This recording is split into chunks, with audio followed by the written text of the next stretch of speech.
আসসালামু আলাইকুম, সবাই কেমন আছেন? আলহামদুলিল্লাহ, আপনাদের দোয়া আমি অনেক ভালো আছি। আয়াত মামুস ব্লগ দেখার জন্য সবাইকে স্বাগতম জানাচ্ছি। এই দেখেন কিছু সবজি আমি কেটেছি, সেই সবজি পানি নিয়ে কিন্তু ছাদে চলে আসলাম। এই যে এখন তো আমি যে ইয়ের ভিতর দিয়ে দিব, বালতির ভিতরে জমা রাখবো। ইয়া রাসূলুল্লাহ, এই যে বালতির ভিতরে জমা রাখি, এটা পুষলে তারপর আবার গাছে দিব।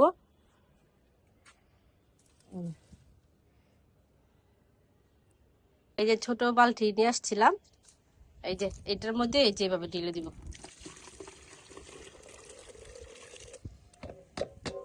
আর এই যে নিচে দেখতেছেন, এগুলো কিন্তু চা পাতা, যা আমার টোটাল যা কিছু সবজি পচা যা বের হয় ফেলানো, সেগুলো সব এখানে দিয়ে দিই।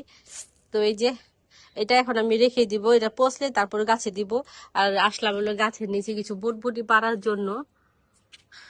আদে বাবাকে বললাম পায়রা দেওয়ার জন্য, আদে বাবা দিল না পায়রা। তো আমি এখন একা একাই পারবো, আর কি করবো।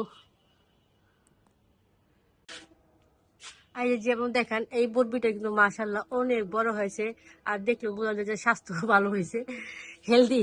এই যে এই যে দেখেন, এই যে এখন আমি এখান থেকে না পারলে আমার শুকায় জায়গা। এই যে আর উপর আলো থেকে আসলে বোঝা যেতেছে না, সূর্যের আলো। এই যে দেখেন আমার হাতে কিন্তু যে বটবটি সবগুলোই পাড়া দেবার কি জানে হয়তো মারা গেছে, মাইক দিয়ে এলান করে বলতেছে ইন্না নিল্লাহি ওয়া ইন্না ইলাইহি রাজিউন। আল্লাহ, শোনা যাইতেছে নাকি ভাগে বুঝতেছি না, তবে এই যে মারা গেছে সেইটাই কিন্তু এলান করতেছে। তো বটবটিটা আমি পারি আগে, আসলে ভিতরে ভিতর হয়েছে তো দেখা যায় না। এই যে এগুলো আবার কি হয়, কয়দিন রেখে দিলে আসে না। এইটা এইটা আবার আর এইটা একটু বড় হইব। এই যে অনেকগুলো কিন্তু পারতাছি, আরো পাইরা নি। কি সাথে রাখবো, তোমাকে বললাম আমার একটু হেল্প করার জন্য, হেল্প করলা না। তো আসবা, পাইরা নি আমি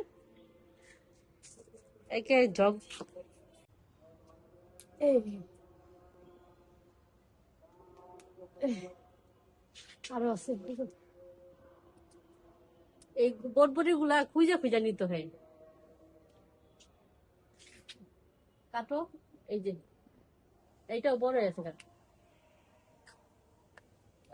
একটা বইটু রাখো তো, বুটবুটি হইতাছে আর কি, খুঁজা খুঁজা পারতে হইতাছে। এই যে মাশাআল্লাহ, এই যে দেখছেন, ছোটখাটো সংসারের জন্য একটা আলুদের তরকারিটা কিন্তু হয়ে যায়। কোথায় স্যার ওইটা, এটা ছোট তো, এটা একটু বড় যেটা। বটবটি পারলাম, গাছে হয়তো আরো আছে, খুঁজলে পাওয়া যাবে। এই যে এই বছরে প্রথম বটবটি, দু একটা পারছি ছোট ছোট আর কি, এতগুলো হয়নি, এবার তো অনেকগুলো এক মুঠি হয়েছে। তো আজকের ভিডিওটা এই পর্যন্তই, সবাইকে অনেক অনেক ধন্যবাদ। আসসালামু আলাইকুম, আল্লাহ হাফেজ।